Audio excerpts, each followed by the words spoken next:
There was a period where I had a lot of trouble accepting who I was, so I was always away from other people. I didn't really speak much. Today, the problem of childhood obesity is psychosocial. It's worrying for these children because society doesn't like fat people and they're teased at school. They're not going to change their bulk from one day to the next, but if they can already be at peace with what they have to deal with, they'll be more at ease when they go to school, and that's already a good result. And welcome to a new edition. I'm Nadia Sharby, and in the wake of a recent report, this week we're putting the focus on childhood obesity. According to the latest figures, obesity levels are on the rise here in France, most notably among the country's youngsters, with 34% of 2 to 7-year-olds considered overweight or obese. But what actually qualifies as childhood obesity? Let's find out. Obesity is defined as having a BMI, a body mass index of over 30. But where children are concerned, the link between size and weight isn't enough. Here, doctors also have to refer to charts that take age and sex into context, unlike adult obesity, which is directly linked to lifestyle. Many researchers say childhood obesity is mainly a result of genetic factors, the areas of the brain that regulate weight function poorly, which is what boosts the appetite and reduces physical activity. A tendency that can leave the child in question stuck in a vicious cycle of excessive weight gain. The psychological and social consequences are immediate. The obese child is often excluded and stigmatized. Beyond a dietitian and a doctor's involvement, consultation with a psychologist is also recommended for long-term and effective treatment for young patients who can often fall into anxiety and depression. Physical consequences such as breathlessness, arterial hypertension, joint pain and cardiovascular disease are also issues, particularly when obesity persists into adulthood. To give us his views on the worrying headlines regarding a so-called childhood obesity epidemic in France, we've come to meet Professor Patrick Tounian, who heads the Nutrition and Pediatric Gastroenterology Service of this Parisian hospital and works as an advisor for French NGO, the League Against Obesity. Professor Tounian, hello. Hello. Thank you very much for having us. As I mentioned at the start of the show, the latest study shows that 34% of 2 to 7-year-olds are considered overweight or obese here in France. Is there a real cause for alarm? Here you are talking about the OBEPI study, which was done by the Anti-Obesity League. Indeed, it showed that 34% of 2 to 7-year-olds were obese, but this figure is probably overestimated. Should we be worried? That's the question that you're asking. Childhood obesity is not a dangerous illness. It's just difficult to live with for the children and their families because of discrimination and stigmatization of which they are victims, particularly in France, which is a country that is very fat-phobic. But at a medical level, a health level, it's neither worrisome nor alarming. And looking at the official definition of childhood obesity, does it really boil down to just crunching numbers, whether that's on the scale, the number on the scale, or BMI? We define overweight and obese by arbitrary values. What you need to know is that the size of an individual, especially of a child, is genetically determined, from extreme slenderness to extreme obesity. So there is a continuum. And these markers that we use, overweight, obesity, have no practical usefulness. Body size is genetically determined. There is no difference, aside from weight, of course, in determinism between thin, normal, overweight and obese. So rather than promote healthy eating and sports as the primary solution, shouldn't public authorities perhaps identify and talk about childhood obesity as an actual disease instead? Preventative measures, preventative actions have existed in every country, notably in the United States, but also in France, for 60 years. And for 60 years they have shown absolutely no effectiveness. Why? Because we think that obese people are fat because they eat badly. So we say it's easy, you just need to eat healthy. That's not what obesity is. It's predetermined, it's genetic. It pushes people to become fat. They have to fight against their nature.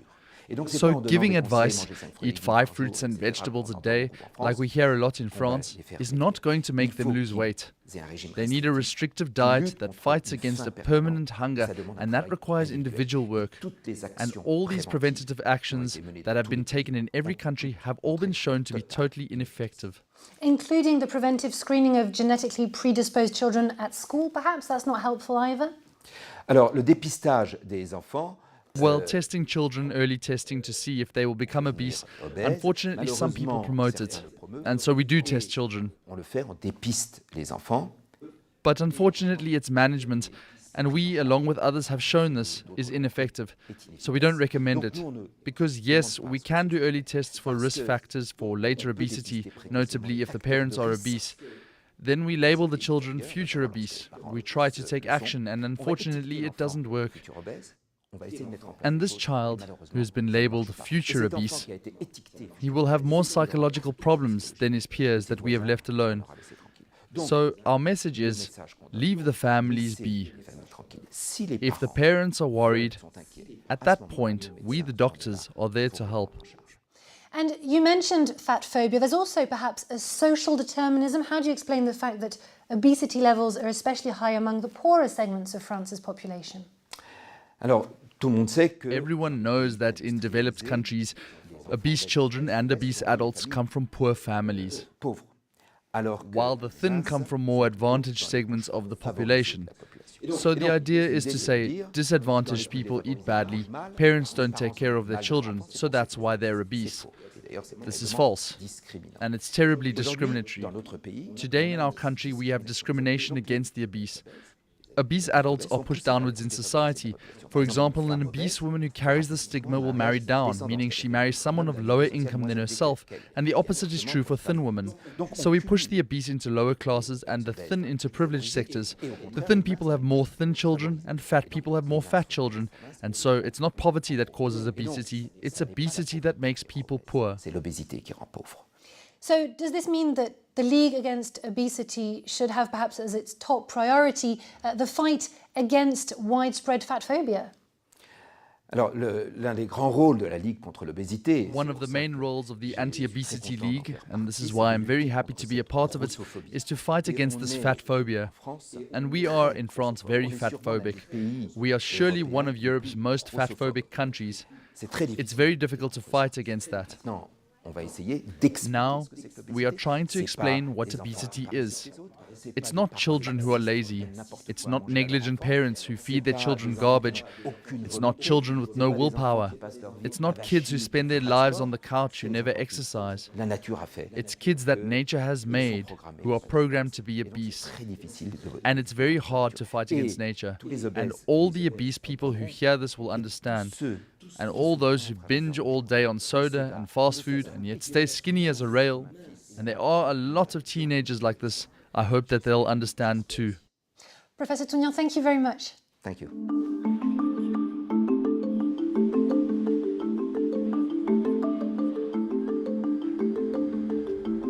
So perhaps the most negative side effect of childhood obesity is in fact the social stigma faced by both parents and their children, which makes addressing the mental health aspect of this disease all the more crucial for the whole family. Accepting yourself. That's the struggle for Marie-Ange, who's been dealing with medical interventions for being overweight since her childhood. It's not been an easy path. There was a period where I had a lot of trouble accepting who I was. So I was always away from other people. I didn't really speak much. I was always wearing a big jumper, a tracksuit or something. At the time, even going to see doctors about my weight was a problem. It stressed me out. I didn't like it at all, because I had the feeling I was being judged more than anything else. Now 18, the young woman has been dealing with the issue since the age of 6, and the pressure she was under from her childhood didn't abate as she grew up. There was never the approach that, well, she's young, being overweight can happen. It was immediately, you have to go to hospital to lose some weight, otherwise you won't be okay. So I started on pretty strict diets, weight loss, because more than anything, you want to portray a good image. You're at high school, you want to have fun, and you say to yourself, oh, my friends, they're like that, why can't I be like them? And I wanted to please others, and not necessarily myself first and foremost. In fact, society has a lot of expectations for someone who's overweight. You have to match the norm. To help children avoid feelings of guilt or cutting themselves off, psychological help is needed. In the town of Saint-Denis, to the north of Paris, 13% of 4-year-olds are overweight and 6% are obese, according to statistics from 2019. Local authorities are taking part in a program called Find Your Course, where kids from the ages of 3 to 8 are given consistent and free follow-up care over several years. They're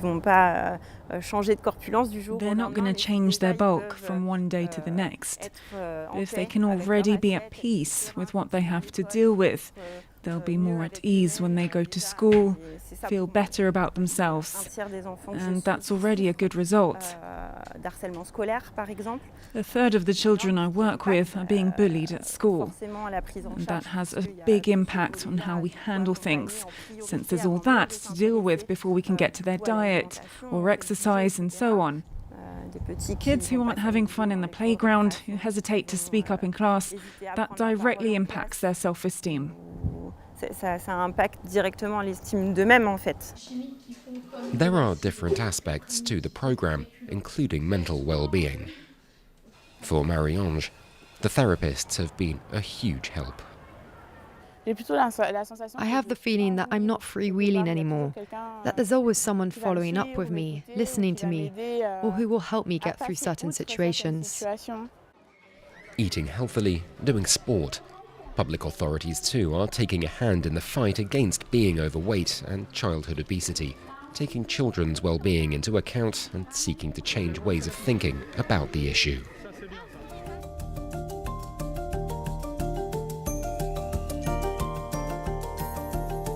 And with that, we leave this edition. Thank you for watching. Stay tuned to France 24.